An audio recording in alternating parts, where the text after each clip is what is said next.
नमस्कार मित्रों, आज हम आपको महाशिव पुराण कथा का 5वां अध्याय सुनाने जा रहे हैं। कृपया इस कथा को पूरा सुने और पुण्य के भागी बने। इससे पहले अध्याय की कथा सुनने के लिए डिस्क्रिप्शन में दिए गए लिंक पर क्लिक करें।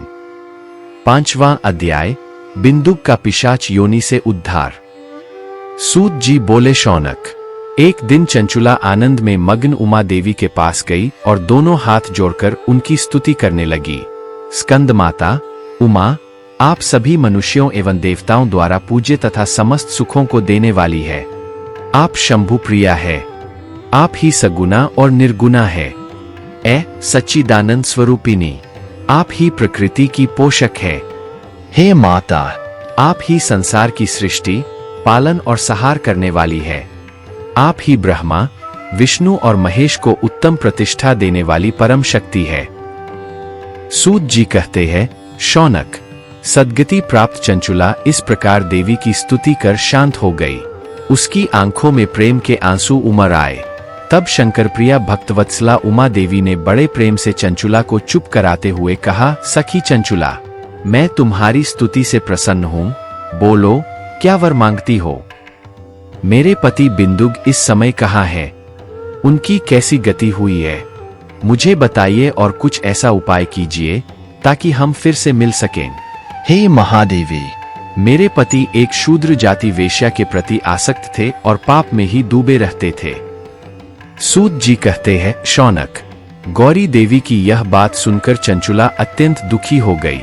फिर मन को किसी तरह स्थिर करती हुई दुखी हृदय से मां गौरी से उसने एक बार फिर पूछा, हे महादेवी, मुझ पर कृपा कीजिए और मेरे पापी पति का अब उद्धार कर दीजिए। कृपा करके मुझे वह उपाय बताइए जिससे मेरे पति को उत्तम गति प्राप्त हो सके।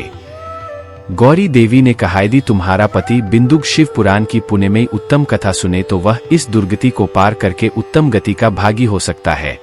अमृत के समान मधुर गौरी देवी का यह वचन सुनकर चंचुला ने दोनों हाथ जोड़कर मस्तक झुकाकर उन्हें बारंबार प्रणाम किया तथा प्रार्थना की कि मेरे पति को शिव पुराण सुनाने की व्यवस्था कीजिए।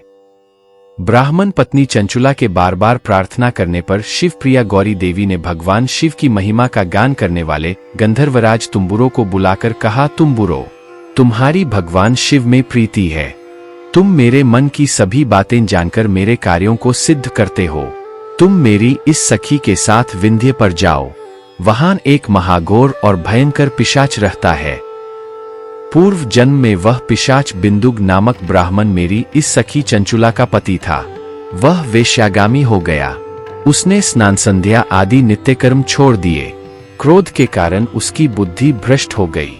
दुर्जनों से उसकी मित्रता तथा सज्जनों से द्वेष बढ़ गया था। वह अस्त्र शस्त्र से हिंसा करता, लोगों को सताता और उनके घरों में आग लगा देता था। चांडालों से दोस्ती करता व रोज वेश्या के पास जाता था। पत्नी को त्याग कर दुष्ट लोगों से दोस्ती कर उन्हीं के संपर्क में रहता था। वह मृत्यु तक दुराचार में फंसा रहा। मृत्यु के बाद उसे पापियों के भोग स्थान यमपुर ले जाया गया। वहां घोर नरकों को सहकर इस समय वह विंध्य पर्वत पर पिशाच बनकर रह रहा है और पापों का फल भोग रहा है। तुम उसके सामने परम पुण्यमयी पापों का नाश करने वाली शिव पुराण की दिव्य कथा का प्रवचन करो। इस कथा को सुनने से उसका हृदय सभी पापों से मुक्त होकर शुद्ध हो जाएगा और वह प्रेत योनि से मुक्त हो जाएगा। दुर्गति से मुक्त होने पर उस बिंदुग नामक पिशाच को विमान पर बिठाकर तुम भगवान शिव के पास ले आना।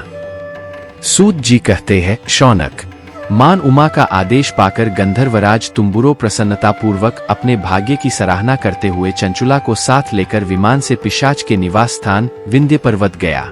वहां पहुंचकर उसने उस विकराल आकृति वाले पिशाच को देखा। उसका शरीर विशाल था। उसकी ठोरी बड़ी थी। वह कभी हंसता, कभी रोता और कभी उछलता था। महाबली तुम्बुरो ने बिंदुग नामक पिशाच को पाशों से बांध लिया। उसके पश्चात तुम्बुरो ने शिव पुराण की कथा बांचने के लिए स्थान तलाश कर मंडप की रचना की। शीघ्र ही इस बात का पता लोगों को चल गया कि एक पिशाच के उद्धार हेतु देवी पार्वती की आज्ञा से तुम्बुरो शिव पुराण की अमृत कथा सुनाने विंध्य पर्वत पर आया है। उस कथा को सुनने के लोभ से बहुत से देवर्षि वहां पहुंच गए। सभी को आदरपूर्वक स्थान दिया गया। पिशाच बिंदुक को पाशों में बांधकर आसन पर बिठाया गया और तब तुम्बुरों ने परम उत्तम शिव पुराण की अमृत कथा का गान शुरू किया। उसने पहली विदेश्वर संहिता से लेकर 7वीं वायु संहिता तक शिव पुराण की कथा का स्पष्ट वर्णन किया। 7 संहिताओं सहित शिव पुराण को सुनकर सभी श्रोता कृतार्थ हो गए। परम पुण्यमय शिव पुराण को सुनकर पिशाच सभी पापों से मुक्त हो गया और उसने पिशाच शरीर का त्याग कर दिया। शीघ्र ही उसका रूप दिव्य हो गया। उसका शरीर गौर वर्ण का हो गया। शरीर पर श्वेत वस्त्र एवं पुरुषों के आभूषण आ गए। इस प्रकार दिव्य देहधारी होकर बिंदुक अपनी पत्नी चंचुला के साथ स्वयं भी भगवान शिव का गुणगान करने लगा। उसे इस दिव्य रूप में देखकर सभी को बहुत आश्चर्य हुआ। उसका मन परम आनंद से परिपूर्ण हो गया। सभी भगवान महेश्वर के अद्भुत चरित्र को सुनकर कृतार्थ हो उनका यशोगान करते हुए अपने अपने धाम को चले गए। बिंदुक अपनी पत्नी चंचुला के साथ विमान में बैठकर शिवपुरी की ओर चल दिया। महेश्वर के गुणों का गान करता हुआ बिंदुक अपनी पत्नी चंचुला व तुम्बुरों के साथ शीघ्र ही शिवधाम पहुंच गया। भगवान शिव व देवी पार्वती ने उसे अपना पार्षद बना लिया। दोनों पति पत्नी सुखपूर्वक भगवान महेश्वर एवं देवी गौरी के श्रीचरणों में अविचल निवास पाकर धन्य हो गए। आगे की कथा सुनने के लिए कृपया चैनल को सब्सक्राइब करें और नोटिफिकेशन आइकन को दबाएं ताकि अगली कथा का नोटिफिकेशन आपको मिल सके। धन्यवाद।